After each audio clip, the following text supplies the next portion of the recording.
Good morning all of you.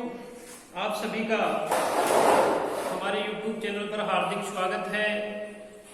हम अध्ययन कर रहे थे राजस्थान जीके का, जिसमें अपन ने पिछले वीडियो में राजस्थान जीके पार्ट 58 अर्थात 58वें भाग का अध्ययन कर लिया था। आज अपन अध्ययन करेंगे राजस्थान जीके पार्ट 59 अर्थात 62वें भाग का अध्ययन करेंगे। अपना जो टॉपिक चल रहा था राजस्थान के प्रमुख दुर्ग, जिनके बारे में अपन जिलेवार अध्ययन कर रहे हैं। आज का अपना है कोटा। कोटा जिले में देखिए प्रमुख दुर्ग है वो है कोटा दुर्ग। प्रमुख दुर्ग है वो कोटा दुर्ग है। इस दुर्ग की नींव है वो जेत सिंह ने चंबल नदी के किनारे, जो ये दुर्ग है इसकी जो नींव है वो जेत सिंह ने चंबल नदी के किनारे पर रखी थी। तो इसके कोटा दुर्ग के जो निर्माण करता है या बनाने वाले थे वो जेत सिंह थे, जिनके शासनकाल में ये दुर्ग बना था। कर्नल जेम्स टोड ने इसके बारे में कहा है, इस किले के बारे में कर्नल जेम्स टोड ने क्या कहा था, देखिए कि आगरा के किले को छोड़कर, केवल आगरा का किला है उसको छोड़ दीजिए, बाकी किसी भी किले का परकोटा इतना बड़ा नहीं है जितना कोटागढ़ का है। अर्थात कोटागढ़ का जो परकोटा है वो अन्य सभी केवल और केवल एक आगरे के किलों को छोड़ करके बाकी सब किलों से बड़ा है, वो है कोटा दुर्ग का परकोटा। तो कर्नल जेम्स टोड ने कहा था कि आगरा के किले को छोड़कर किसी भी किले का परकोटा इतना बड़ा नहीं है जितना कि कोटागढ़ का है। तो ये शब्द किस किले के बारे में कहा गया है और किसने कहा है, तो ये कहा है कर्नल जेम्स टोड ने। और किस दुर्ग के बारे में कहा है, कोटा दुर्ग के बारे में। ये परीक्षा की दृष्टि से आपका इंपॉर्टेंट है, ध्यान रखिएगा। इसके बारे में यहाँ पे जो स्थित हवेली है, यहाँ पे स्थित जो हवेली है वो है झला हवेली, इंपॉर्टेंट है। कौन सी हवेली है, झला हवेली है। और इस झाला हवेली के बारे में खंडेलवाला ने कहा है कि यहाँ के भित्ति चित्र एशिया में अपनी शानी नहीं रखती है। यानी एशिया में सबसे महत्वपूर्ण जो भित्ति चित्र है वो कहाँ के हैं, कोटा दुर्ग के। तो एक बार कोटा दुर्ग के बारे में देख लीजिए। इस दुर्ग की नींव है वो जेत सिंह ने चंबल नदी के किनारे पर रखी थी। इस किले के बारे में जेम्स टोड ने कहा था कि आगरा के किले को छोड़कर किसी भी किले का परकोटा इतना बड़ा नहीं है जितना कि कोटागढ़ का है। तो इसलिए इसका परकोटा केवल और केवल आगरा के किले को छोड़कर शेष किलों में सबसे बड़ा परकोटा इसका माना जाता है। किसने कहा है, कर्नल जेम्स टोड ने, इंपोर्टेंट है। इसके साथ ही यहाँ पे स्थित झाला हवेली है, इंपोर्टेंट है। के बारे में खंडेलवाला ने कहा कि यहाँ के जो भित्ति चित्र है एशिया में अपनी शानी नहीं रखते, अर्थात सबसे महत्वपूर्ण भित्ति चित्र यहाँ के हैं। अगला है सिरोही। सिरोही जिले में देखिए बसंतगढ़। बसंतगढ़ के बारे में देखिए पिंडवाड़ा गांव में, कहां पे बनवाया गया है ये बसंतगढ़, पिंडवाड़ा गांव में महाराणा कुंभा ने इसका निर्माण करवाया था। किसने करवाया था, बसंतगढ़ का निर्माण है वो पिंडवाड़ा में महाराणा कुंभा ने इसका निर्माण करवाया था। तो बसंतगढ़ का जो निर्माण है वो पिंडवाड़ा नामक गांव में महाराणा कुंभा ने करवाया था। अगला दुर्ग है अचलगढ़ दुर्ग। अचलगढ़ आर्बुद दुर्ग भी बोलते हैं इसे, अचलगढ़ या आर्बुद दुर्ग है। यह दुर्ग सिरोही में स्थित है। यह मंदाकिनी झील के किनारे, मंदाकिनी जो झील है ये आबू पर्वत पर है। कहाँ है, आबू पर्वत पर है के किनारे इसका जो निर्माण है वो परमार शासकों ने करवाया था। यानी अचलगढ़ दुर्ग है या आर्बुद दुर्ग है, इसका जो निर्माण है वो मंदाकिनी झील जो आबू पर्वत है के किनारे पर इसका निर्माण परमार शासकों ने करवाया था। तथा इसका यदि अपन पुनः निर्माण की बात करें तो पुनः निर्माण है वो 1452 ईस्वी में महाराणा कुंभा ने करवाया था। पुनर्निर्माण महाराणा कुंभा ने, और अचलगढ़ दुर्ग या आर्बुद दुर्ग का जो निर्माण है वो परमार शासकों ने करवाया था। इसमें ओखा रानी का महल, इसमें कई महल मंदिर बने हुए हैं, जिनमें देखिए इसमें ओखा रानी का जो महल है, किसका महल है, ओखा रानी का महल है।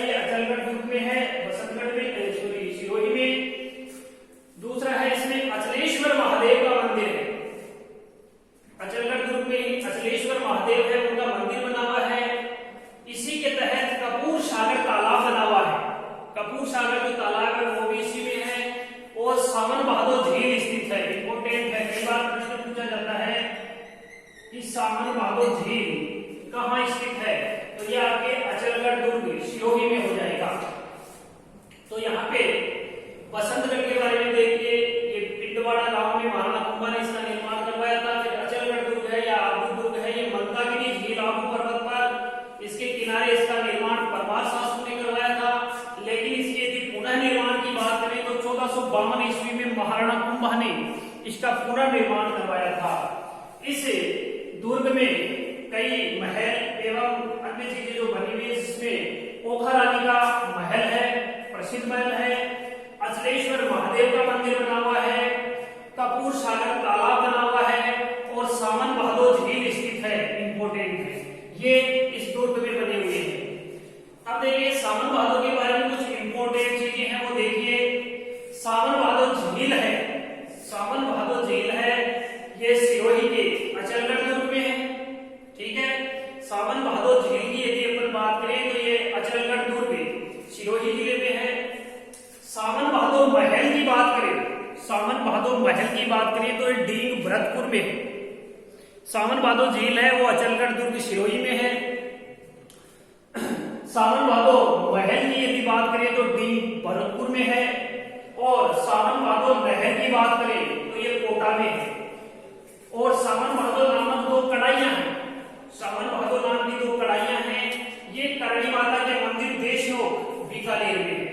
तो सामन बहादुर से संबंधित 4 प्रश्न बनते हैं। यदि झील का प्रश्न आता है कि सामन बहादुर झील कहाँ है, तो अचलगढ़ दुर्ग सिरोही हो जाएगा।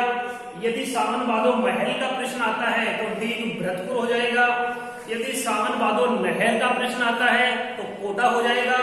और यदि सामन बहादुर दो कड़ाइयों का प्रश्न आता है तो आपका देशनोक बीकानेर हो जाएगा। करणी माता के मंदिर में है देशनोक में, ये दो कड़ाइयां हैं जो बीकानेर में स्थित है।